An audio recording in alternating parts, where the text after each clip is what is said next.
مرکزی حکومت کی طرف سے اقلیتوں کے لیے ایک بڑی خبر سامنے آ رہی ہے۔ مولانا آزاد ایجوکیشن فاؤنڈیشن کو بند کرنے کا وزارت اقلیتی امور منسٹری آف مائنارٹی افیئرس نے فیصلہ کیا ہے۔ اس سلسلے میں جاری کردہ فیصلہ سامنے آ گیا ہے۔ یہ فیصلہ تعلیمی طور پر پسماندہ مسلم طلباء کے لیے تعلیمی حصول میں رکاوٹ ڈالنے کی بی جے پی حکومت کی مبینہ کوشش کی ایک واضح مثال ہے۔ یہ اقدام بی جے پی کا سب کا ساتھ سب کا وکاس یعنی سب کے لیے شامل ترقی کے بیانات میں واضح تضاد کو بھی اجاگر کرتا ہے۔ معاشرے کے تعلیمی لحاظ سے پسماندہ طبقات میں تعلیم کو آگے بڑھانے کے لیے قائم کیا گیا تھا۔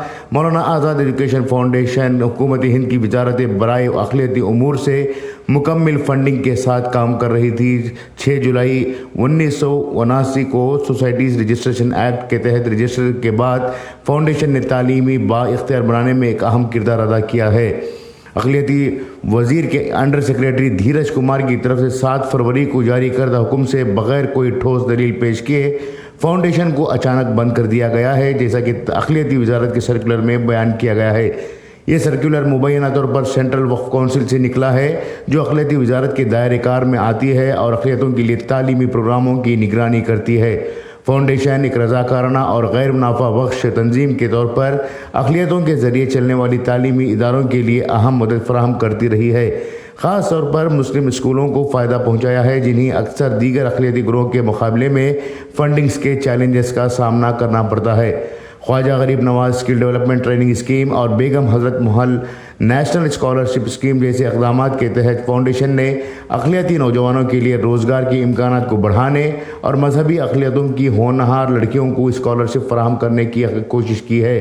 فاؤنڈیشن کی اچانک تالہ بندی ان ضروری پروگراموں کے تسلسل کو خطرے میں ڈالتی ہے، جس سے بے شمار افراد متاثر ہوں گے۔ تالہ بندی کے حکم میں 43 کانٹریکٹ ملازمین کی برطرفی بھی شامل ہے۔ فاؤنڈیشن کے خاطر خواہ فنڈز کے باوجود، جو کل 30 نومبر 2030 تک 1073 کروڑ روپے اور جملہ 403 کروڑ روپے لائبلٹی نے فاضل فنڈز کو ہندوستان کے کنزرویٹیز فنڈ میں منتقل کرنے کی ہدایت کی ہے۔ اس حکم نامے میں متعین اثاثہ جات اور افرادی قوت کو سینٹرل وقف کونسل کو منتقل کرنے کا حکم دیا گیا ہے۔